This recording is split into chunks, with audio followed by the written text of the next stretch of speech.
I'm going to start out and give you a quick run through research integrity and research ethics, and then I'll hand over to Liette, who will talk to you about biosafety.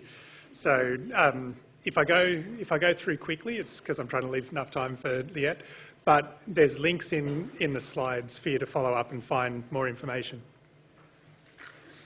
So I'm sure Ren gave you an introduction earlier this morning, but now that you guys are embarking on your research careers, you really, I'd like you to think about, why are you doing research and what is your motivation for it? And hopefully at the heart of that is a level of integrity in terms of, a search for truth in your information. So when we talk about research integrity, we say that it can be defined as the trustworthiness of your research due to the soundness of the methods that you use and the honesty and accuracy in the way in which you present your research.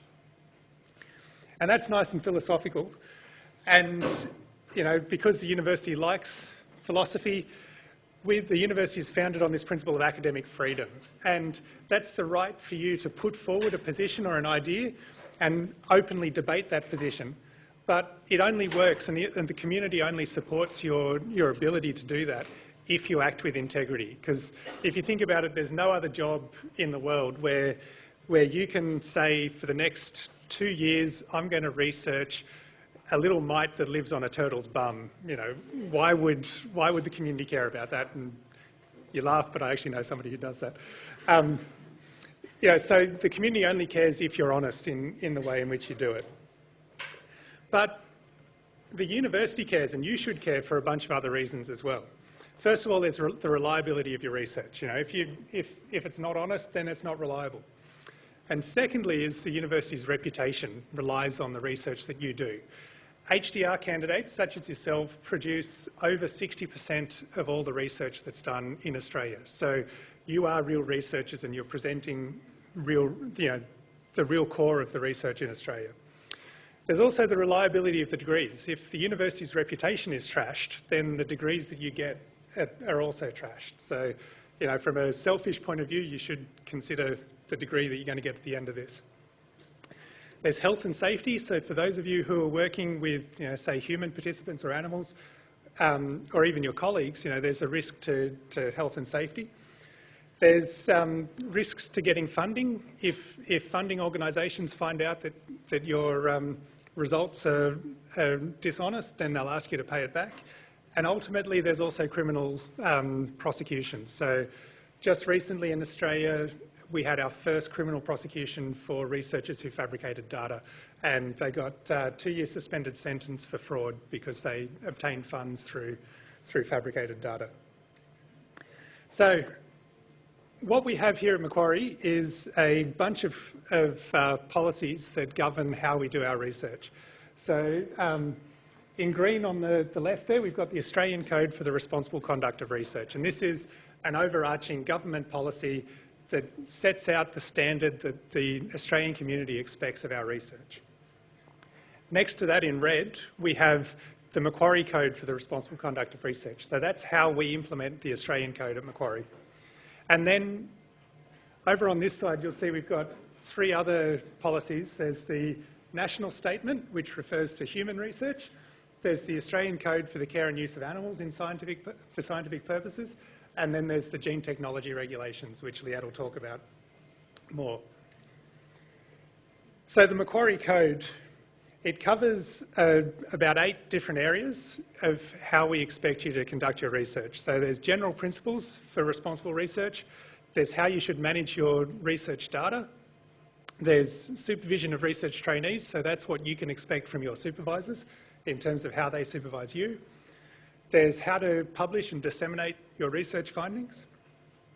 Authorship, so who should be an author on a publication, who should be acknowledged on a publication. Also, don't plagiarise. It should go without saying, but don't plagiarise. And also don't get somebody else to write your work for you. Ghostwriting is bad. Peer review, conflicts of interest in research, and collaborative research across institutions, which is probably more for your supervisors than for you, but it's worth having a look at to understand. So the Macquarie Code is located on Policy Central, and there's a link there so you can go and have a look at it. And the Australian Code is on the National Health and Medical Research Council's website. We also have access to a few other resources for training around research integrity. There's a couple of websites that are sort of interactive, choose-your-own-adventure things put out by the Office of Research Integrity in the United States. So they're the lab and the research clinic there. They're going to be more relevant for people working in either science or clinical areas. We also have the EpiG and Research Integrity course, and those of you who are coming into first year will probably encounter that in the Research Communications course. In terms of research integrity, we consider two areas when things go wrong. We consider a breach of the code or research misconduct, and hopefully none of you ever encounter either of these. But a breach is an accidental failure to comply with the code, but research misconduct is a deliberate breach of the code. And you can see there that that includes things like fabrication and falsification of data, plagiarism, as I said, failure to manage a conflict of interest, and also failure to follow your approvals that you get in terms of ethics and biosafety. Now, in each of your faculties, you've got an Associate Dean of Research and Higher Degree Research, and some of the Associate Deans of Higher Degree Research were wandering around, and you'll probably meet them later. And they're our research integrity advisors. So they're the people that you can talk to if you need advice in terms of how to conduct research properly, but also if you think there's a problem going on or you see something going on that you need to report. So they're the people you can talk to. And everybody has a responsibility to report things that are going wrong, because going back to the beginning, that may have implications for health and safety and reputational risks. Okay, now I'm going to quickly run through human ethics and animal ethics for you. So hopefully at the core of all of your research, you have this balance where you weigh up the advancement of knowledge against protection, your responsibility to protect vulnerable parties. So if you're doing research with animals, those vulnerable parties are the animals that you're working on. If you're doing medical research, those vulnerable parties are your patients. And if you're doing social research, that may be the wider community, who could be impacted by the information that you're working on. So even if you don't require ethical approval for your research, please bear in mind, who may be the vulnerable party in terms of me doing this research, and how do I balance that against the advancement of knowledge. So we've got 3 different types of ethics and research oversight. We've got human research ethics, animal research ethics, and biosafety that we'll talk about. And in terms of human research ethics, when you apply for approval to do human research ethics, your applications are are reviewed against 4 main principles. So when you're writing your application, bear these 4 main principles in mind and try and explain how your research addresses those. So first of all is research merit and integrity. So is the research that you're doing and the methods that you're using justifiable and appropriate? Research justice. So is there fair recruitment in how you're getting participants involved in your research? And do your participants have access to the benefit of the research that you're doing? Beneficence, so the benefit must justify the risk in terms of that balance. And so in terms of you guys, one of the benefits of the research is actually that you are learning how to do research as research trainees. But consequently, the risks of that should be relatively low. We would hope that you're not doing any research that potentially risks killing people while you're getting your degree. But if you were studying a terminal disease where there is high risk, then we would accept sort of greater risk in the research because there's greater potential payoff. And respect for human beings. So throughout your research, you must maintain respect for, sorry, that should say value, not ballet, for human values and autonomy. And the national statement is available at that link on the National Health and Medical Research Council website. In terms of animals, rather than the 4 principles, we talk about the 3 Rs. So, just the same as respecting your human participants, if you're working with animals, you must respect your animal participants. And so, when you're applying for animal ethics, the 3 Rs that they'll ask you to address are replacement, reduction, and refinement. So, in terms of replacement, are your methods appropriate that you can either replace using animals or minimise the number of animals that you use in your study? So similarly, reduction as well. Using the smallest number possible to have a powerful study that you can still make conclusions, but not using excess animals. And refinement. As technologies improve, are we using methods that minimise the pain, suffering, and distress or lasting harm to our animal participants? So when you're putting together your applications, have a read through the code for the use of animals, which is, again, linked up there, and think about that as you're explaining your applications. Okay, so your responsibilities in terms of integrity and ethics as researchers. First of all is to be aware of the standards that apply to your research and to follow those standards. Because you're starting out as researchers, seek training. So anything you don't know about, talk to your supervisor and get training. Talk regularly with your supervisor, because every issue that comes to our office in terms of things that go wrong with students generally goes back to issues with communication with supervisors. So talk regularly with them and make sure they know what you're up to. Ask if your project needs approval, and if it does need approval, get that approval, and seek advice. Talk to your colleagues, talk to those research integrity advisors, and talk to your supervisor. And if you think something's going wrong, don't try and cover it up, report it, and we'll help you try and fix it. So, take-home messages: be aware of the legislation that applies to you, but don't think about ethics and codes of conduct in terms of being compliant. Try and habituate yourself into a continuous, reflection of, am I sitting happily on that balance between, doing good research versus protecting the people and the vulnerable parties that I need to protect?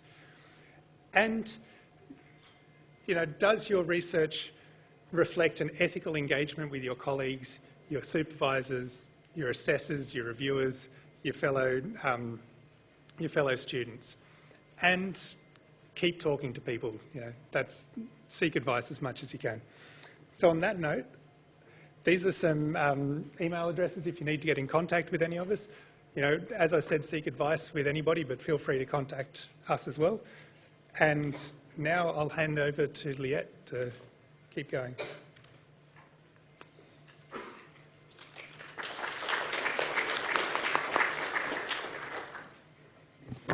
Hello everyone. So I'm Liette Van Dyne, Biosafety and Biosecurity Officer for Macquarie University. This is just an introductory talk, and I've just divided it up into 4 sections. So biosafety, why is it and why do you need to follow it? Biosecurity and gene tech, the facilities we have here at Macquarie University, and our governing institutional biosafety committee. This is a study I'm absolutely obsessed with. It was published in Nature a few years ago. And what it does is it highlights the importance of biosafety and biosecurity. And there are 2 messages I would like you to take note of, in that Australia was identified as an emerging disease hotspot, particularly on the East Coast. The majority of these infections were caused by zoonoses, so these are infections that have been transferred from animals to humans. And of these, the majority of those were attributed to our wildlife. So what is biosafety? Unlike chemical, laser, radiation, biological hazards are not always predictable. That's because the microorganisms themselves, so bacteria, virus, fungi and protozoa, some of their behaviour cannot be predicted under lab conditions. Just like hazardous biological agents such as human blood and even animals carrying zoonotic pathogens. So biosafety enables us safe handling principles so that you can handle these safely and eliminate any biological risk to yourself. With biosafety, it classifies microorganisms into 4 different risk groups, so ranging from risk group 1 up to risk group 4. Risk group 1 is your run-of-the-mill lab strain E. coli used for cloning, your lactobacilli, which is used in your yogurt, and baker's yeast, so Saccharomyces cerevisiae. So risk group 1, there is no special approval for these. They are not known to cause disease in humans. When you start working your way up through the risk groups, so starting with risk group 2, these are the human pathogens. You work up to risk group 3 and risk group 4, with risk group 4 infections often being fatal or having no recovery. You'll see HIV is listed in risk group 2 and risk group 3. This is not a typo. When you have your microorganism, you need to truly understand how it works, how it may infect you, and how its life cycle works. Because how you deal with it, how you grow it in the lab, it may bump it up into a higher risk group. Biosafety defines a containment level, facility design and specialist equipment that you may require for your research. So you may require for risk group 2, nothing more than an eyewear. However, when you start working your way up to risk group 3 and 4, you will need full body protection. Anyone working with biological agents must follow the Australian standard, Microbiological Safety and Containment, and the link I've included in your notes. So who does biosafety apply to? It applies to everybody, anyone working with a biological agent. Even if there is no risk to yourself, your health or the environment, you're still looking at sample integrity. So you need to protect your samples from contamination. You've just spent a year on your project. The last thing you need is any contamination or non-repeatable results. If you're fortunate enough to be able to publish your master's thesis in a reputable journal, the last thing you need is any publication retraction because you have contamination or non-repeatable results. At Macquarie, there is a broad range of research. So in the Biosafety Committee, we classify it between lower risk research and higher risk research. So tagging and capturing of wild animals, pre-screen human clinical samples, or molecular analyses on inactivated microorganisms. Although these may not pose any health risks to you, you're still faced with other risks of animals biting and scratching, which can lead to secondary infections, or you can develop lab-acquired allergies. At Macquarie, I do run a health screening program, so if you are working with any of our rats or mice, you can come and talk to us and we can monitor your health throughout your project. We then have higher risk research, so this is looking at the risk group 2s, deliberately searching for zoonotic pathogens such as lysovirus in bats. We have genetically synthetically modified organisms on campus, lots of biosecurity materials, and lots of HIV and clinical sample studies. Looking at the high-risk research, we have the genetically modified organisms and synthetically modified organisms. Like other microorganisms, these are classified into different risks, so exempt dealings being the lowest level of risk, and your highest level of risk being your dealings involving intentional release. So these are your crops and your vaccine development. To have GMOs on our campus, Macquarie University needs to be accredited with the Office of the Gene Technology Regulator. They are incredibly strict, they monitor us every single year, and we report to them every year. For us to enable you to work with GMOs, you need to submit an application, we need to log your name, and we need to make sure that you're suitably trained. I have included the Gene Tech Act and regulations, and if any of you are working on GMOs, I strongly encourage you to read these. We also have biosecurity. So this has replaced the quarantine. I'm sure you're all familiar with that. There is no quarantine anymore. It's now referred to as biosecurity, and there is a new act, the Biosecurity Act 2015. Biosecurity refers to importation of any agent that's come from outside of Australian borders and bringing it inside. For you to work with these, you need to have an individual certification with the Department of Agriculture and Water Resources. You will also sign a fit and proper persons declaration to enter into any of our facilities, and you'll require an import permit. So just like the OGTR, Department of Agriculture also audit us at least yearly. We have some labs that are audited twice a year just because of what they contain. If you're working in these labs, you need to be supervised at all time until you're deemed competent. So please, again, read the Biosecurity Act if you are entering any of our quarantine facilities.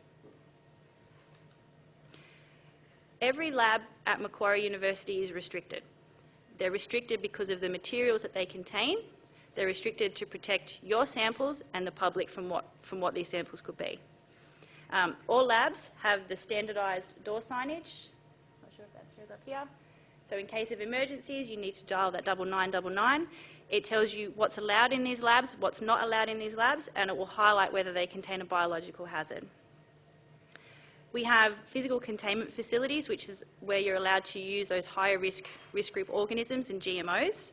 We have them in Faculty of Science Engineering for PC1s. We also have PC2, so the second level in science and engineering and in medicine. We also have approved arrangements, so this is where you can use your materials of biosecurity concern. Our facilities are dually approved, so any biosecurity facility is also allowed to have GMOs. And we have levels 1 and 2, and we also have an animal. So the Institutional Biosafety Committee, so we oversee all research approvals involving risk group 2 and above microorganisms, GMOs, SMOs, biosecurity materials, and security-sensitive biological agents. We also are in charge of monitoring all the lower risk research, so you could be doing a plant and looking at a noxious weed. We still need to ensure that that's being contained and treated appropriately because we also get inspected by the EPA and DPI. I do constant monitoring of labs. This year we're starting a new initiative where we're looking at SOBs, so standard operating behaviours. We're targeting it, I'm sorry, to the Masters and the PhD students, but the best thing that you can do is stay in the lab. A lot of the time when we are doing lab inspections, people clear out. And we don't learn anything from that. So this is a learning for us and it's learning for you as well. We report annually to the DVCR, so SACI, and our external regulators, so the OGTR and Department of Agriculture and Water Resources. A very important thing to note here is that if you are working on a biological project, particularly a GMO project, you need to include that approval in the back of your thesis. If you do not supply this, it's up to your supervisor who needs to apply for IBC approval. But if you don't include that approval in the back of your thesis, you will not graduate. So first thing, please chase up your supervisors if you are working on GMOs. A responsibility, so you have the right to be trained, to understand what you're working on and to understand the biological risks involved. It is your responsibility to work safely. This is not just for you, but it's for the people who are working next to you. You may not be working on a hazardous item, so Cryptosporidium, Giardia or lyssavirus, but the person next to you could be. If you see that they are not behaving appropriately, please call us, because it could again just be a training issue. As master's students, you may also have the opportunity to have a volunteer or an intern working under you. You are responsible for that intern, for your minion. Some minions are good, some are bad, but it's your responsibility to ensure that they understand what they're working on and that they're working appropriately. Again, please feel free to contact me or the Biosafety Secretary, Emma. We're happy to answer any questions.